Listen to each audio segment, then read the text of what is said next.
السلام علیکم ورحمۃ اللہ۔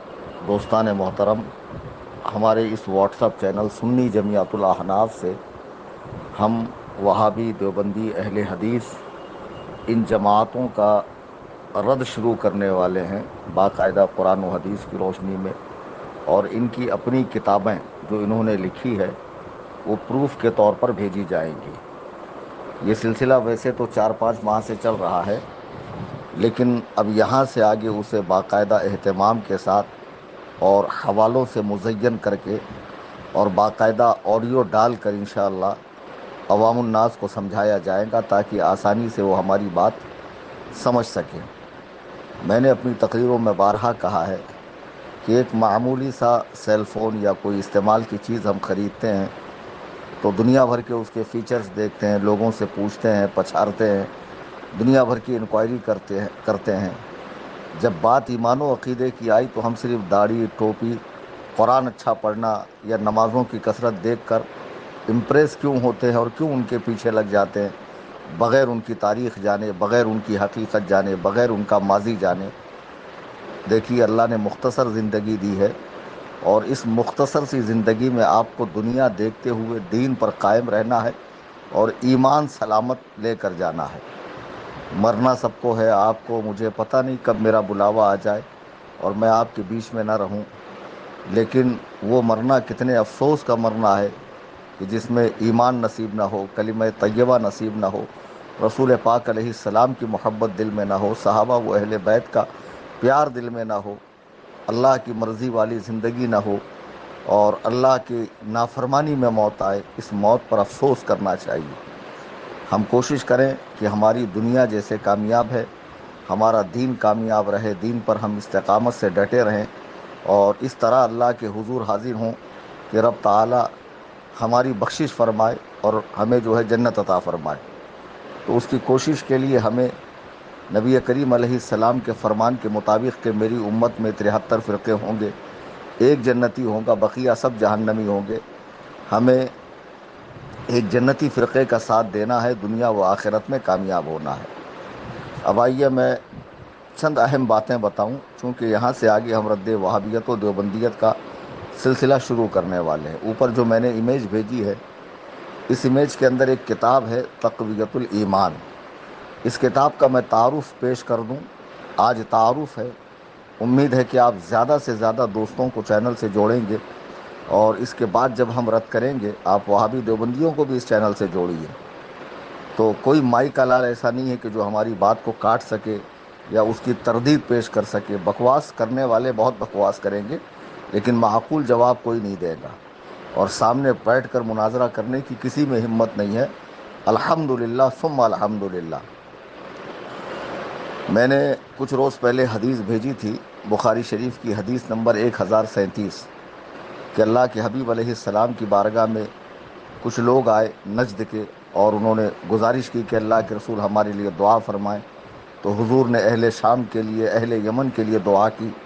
جب انہوں نے تیسری بار کہا کہ اللہ کے رسول ہمارے لیے دعا فرمائیں، تو حضور علیہ الصلاۃ والسلام نے نجد کے حوالے سے فرمایا کہ وہ فتنوں اور زلزلے کی جگہ ہے، اور شیطان کا سینگ وہیں سے نکلے گا۔ دنیا نے دیکھا کہ حجاز مقدس، مکہ، مدینہ، ان جگہوں پر ترکیوں کی حکومت تھی، صحابہ کے مزارات پہ گنبد سلامت تھے، اہل بیت پاک کی مزارات پہ گنبد سلامت تھے، گنبد خضرا بھی انہی کے دور میں بنایا گیا، اور سارے دنیا کے سنی صحیح العقیدہ مسلمان جاتے اور چین و سکون کے ساتھ اپنی عبادات بجا لاتے اور مقدس مقامات کی زیارت کرتے۔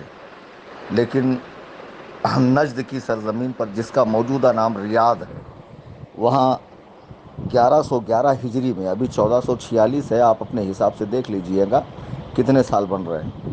1111 ہجری میں ایک شخص پیدا ہوتا ہے، محمد ابن عبد الوہاب نجدی۔ اس کا خاندان علمی تھا، پڑھے لکھے خاندان میں یہ پیدا ہوا، اور پھر اس نے 95 سال کی عمر پائی، اور یہ ہلاک ہوا ہے 1206 ہجری میں۔ اس خبیث نے ایک ایسا نیا ورژن پیش کیا مذہب کا، ایک ایسا فرقہ بنایا جسے فرقہ وہابیہ کہا جانے لگا، اور اس فرقے کی روح سے روئے زمین پر جتنے مسلمان ہیں سوائے اس کے اور چند اس کے مٹھی بھر متبعین کے سب کافر، مشرک، بدعاتی اور ابدی جہنمی تھے۔ اس مقام پہ مجھے ایک لطیفہ یاد آیا کہ اس سے کسی عربی نے سوال پوچھا، کسی بدو نے سوال پوچھا کہ تو روئے زمین کے سارے مسلمانوں کو مشرک کہتا ہے، تجھے شرم آنا چاہیے، تیرے باپ دادا بھی اسی عقیدے کے تھے؟ تو کہتا ہاں، 600 سال تک میرے باپ دادا بھی کافر و مشرک رہے۔ تو اس عربی نے کہا کہ جب 600 سال تک تیرے باپ دادا بھی اور روئے زمین کے سارے مسلمان کافر و مشرک تھے، تو جو حضور سے دین آیا وہ تو بیچ میں کٹ گیا، اور 600 سال تک پوری دنیا میں سارے کے سارے مشرک تھے، تو اصل دین تیرے پاس کہاں سے آیا؟ تو وہ لاجواب ہو گیا اور اپنا سموں بنا کر رہ گیا۔ اس نے نجد سے نکل کر پورے خطہ حجاز پر، مکہ مدینے پر اپنا قبضہ جمایا، اور پھر حکومت سے مل کر آل سعود، ان کے ہاتھ میں حکومت آئی، ترکیوں کی حکومت ختم ہوئی، اور اس نے جو ہے تمام صحابہ کرام کی مزارات کو اس کے ماننے والوں نے توڑا، حتیٰ کہ گنبد خضرا کو توڑنے کی بھی ناپاک کوشش کی۔ اس نے ایک کتاب لکھی جس کا نام ہے کتاب التوحید۔ اس کتاب میں جو مغلظات، جو بکواس، جو کفریات اور جو خلاف اسلام باتیں لکھی ہیں، انشاءاللہ ہم ترتیب کے ساتھ بھیجیں گے۔ یہ اتنا متشدد تھا اور ایسا متعصب تھا کہ اپنے فرقہ وہابیہ کے چند لوگوں کے علاوہ روئے زمین پہ کسی کو مسلمان سمجھتا ہی نہیں تھا۔ اس دور میں ہندوستان میں ایک علمی گھرانہ شاہ ولی اللہ محدث دہلوی رحمۃ اللہ علیہ کا، جن کے صاحبزادے حضرت شاہ عبدالعزیز محدث دہلوی، اس خاندان کی ہندوستان میں علم الحدیث سے متعلق فقہ حنفی کی خدمت کے حوالے سے بے شمار خدمات ہے اس خاندان کی۔ تو شاہ عبدالعزیز محدث دہلوی کا بھتیجا ہندوستان میں پیدا ہوا، جس کا نام اسماعیل تھا، جو ہجری 1193 میں پیدا ہوا دہلی کی سرزمین پر، اور اپنے خاندان کے بزرگوں سے علم حاصل کیا، اور پھر جب یہ حج کرنے گیا تو وہاں اس کے ہاتھ کتاب لگی، کتاب التوحید۔ اب اس کتاب کو یہ ہندوستان لے کر آیا، اور ہندوستان میں لوگوں سے دوستیاں کرتا، ملاقات کرتا، ان سے ایڈریس لیتا۔ بعد میں اس نے اس کتاب کو اردو میں ٹرانسلیٹ کیا، یعنی کتاب التوحید کا جو چربہ ہے اس کو کتاب تقویت الایمان کے نام سے لکھا، اور مسلمانوں کے گھروں پر باقاعدہ جن کے ایڈریس لیے تھے یہ کتاب پہنچاتا۔ جب یہ کتاب ہندوستان میں پھیلی اور اس کے برے اثرات محسوس کیے جانے لگے، یہ کتاب کا میں نے اسکین پیج بھیجا ہے، انشاءاللہ اس کتاب سے آگے میں بھیجوں گا، اس کتاب کے حوالے بھیجوں گا کہ اس کتاب میں کیا کیا لکھا ہے۔ ایک موقع پر اس سے کسی نے کہا کہ آپ نے اتنی زیادہ سختی کر دی ہے کتاب کے اندر، ہر چیز کو شرک، ہر چیز کو کفر، ہر چیز کو شرک۔ کہنے لگا کہ ہاں، بعض جگہ شرک خفی کو میں نے شرک جلی لکھ دیا ہے، یعنی جو چھوٹا شرک تھا اس کو بڑا شرک لکھ دیا ہے، لیکن امید ہے لڑ بھیڑ کر، یعنی آپس میں ایک دوسرے کا سر پھوڑ کر خود بخود سدھر جائیں گے۔ یہ ہندوستان میں وہابی دیوبندی مذہب کا امام و پیشوا مانا جاتا ہے۔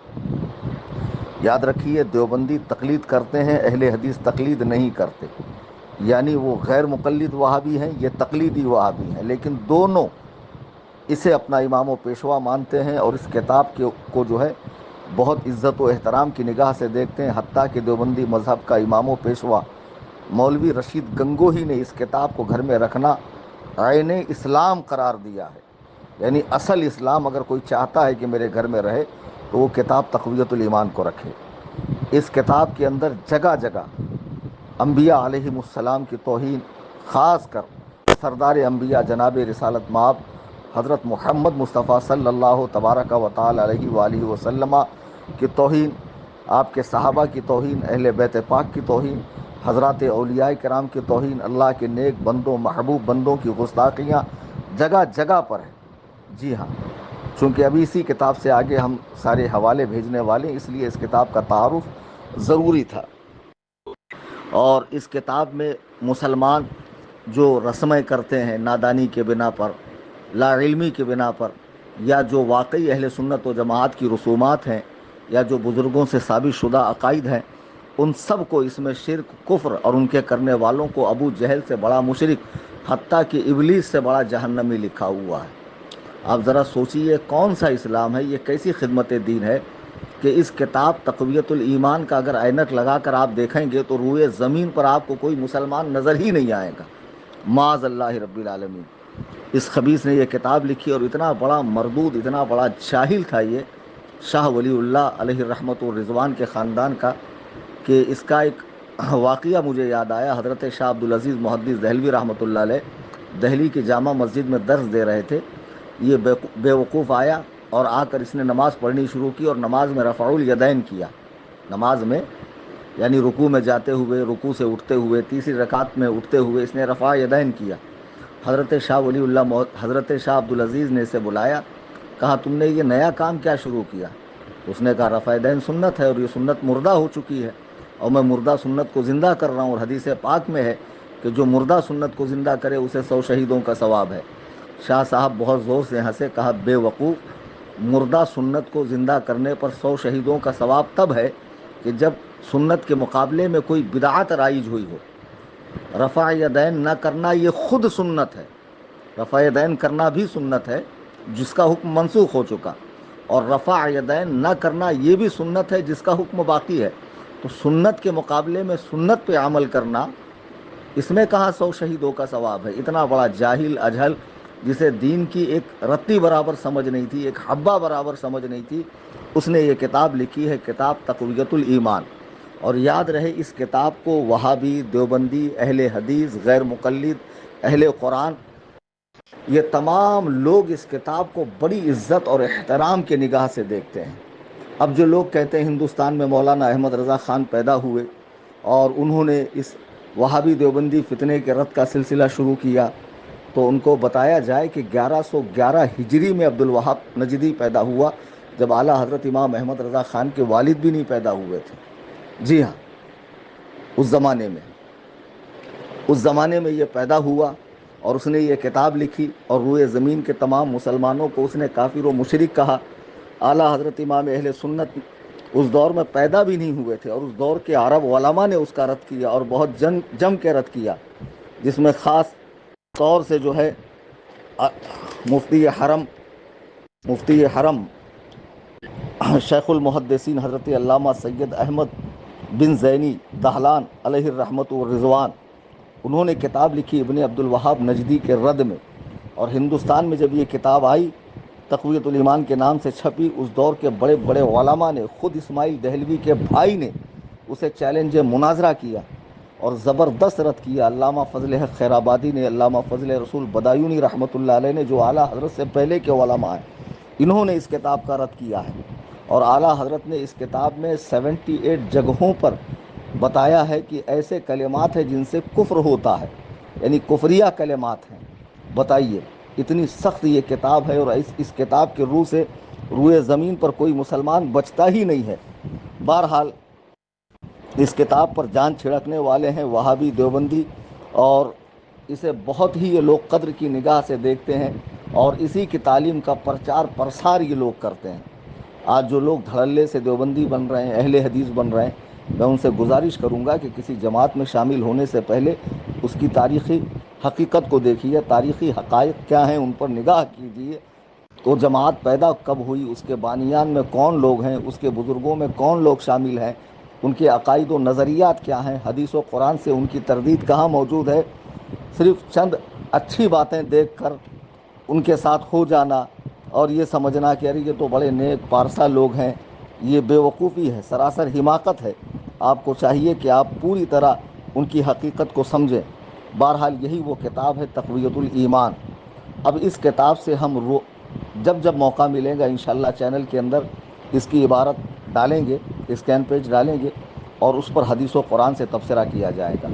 میں احباب اہل سنت و جماعت سے گزارش کروں گا چینل سے جڑے رہیں، زیادہ سے زیادہ لوگوں کو جوڑیں، تاکہ آج جو نوجوان نسل کالج کے اندر، اسکول کے اندر فتنہ وہابیت کا شکار ہو رہی ہے، وہ اس حقیقت کو سمجھیں کہ کیا حقیقت ہے، اور ان کے فتنے سے اپنے کو بچائیں۔